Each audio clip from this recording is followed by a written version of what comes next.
Le plus petit baiser jamais recensé de Mathias Malzieu, lu par Nicolas Ullmann. Je descendis le boulevard Lee Hazelwood, dont les noisettes géantes faisaient teinter leurs fruits de bois.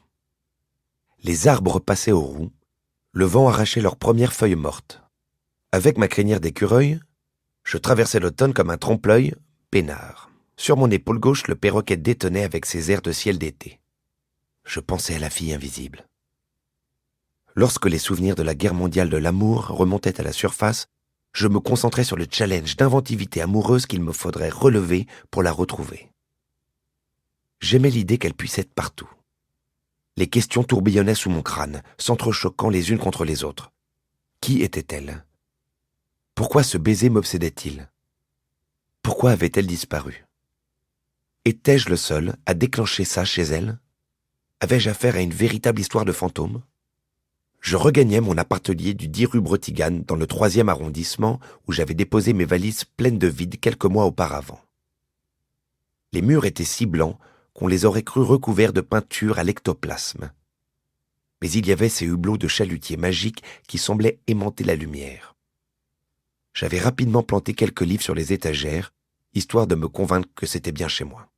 J'y avais fêté mon 37e anniversaire en jouant au ping-pong contre le mur de la salle de bain. Un tout petit pas pour l'homme, j'en conviens, mais un grand pour mon humanité, car je sortais de 4 longues semaines à crever dans un hôtel de la rue de Charogne. Là-bas, on se serait cru dans un hôpital sans infirmière. J'avais tellement chialé dans ces draps de coton rêches que la femme de chambre avait dû croire que je pissais au lit. Après des mois d'efforts quotidiens, l'appartement de la rue Bretiganne se transforma en atelier. J'avais commencé par faire pousser des fleurs d'harmonica sur le plancher. J'en récoltais environ 1 par semaine. Puis ce fut le tour des ukulélés d'une très vieille guitare du Mississippi et d'une famille de skateboard. Je m'étais même lancé dans l'élevage d'écureuils de combat qui nichaient dans le grenier de l'immeuble.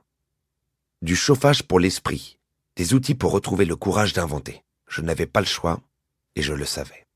Lorsque j'avais perdu ma mère, il m'avait fallu l'aide d'un géant de 4,50 m pour commencer à aller mieux. Je suis un sous-doué du deuil. La peau, à l'intérieur de mon cerveau, est constellée de bleu qui ne s'efface jamais. Je suis un homme grenier, je garde tout. Si on plantait une caméra au cœur de ma mémoire, on pourrait reconstituer ma vie, comme dans un studio de cinéma.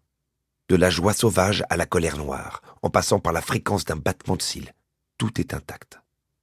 Ce que je croyais être le monde s'était écroulé au début de l'année. Le choc se répercutait encore et encore. Le manque et la sensation d'injustice explosaient mes boussoles.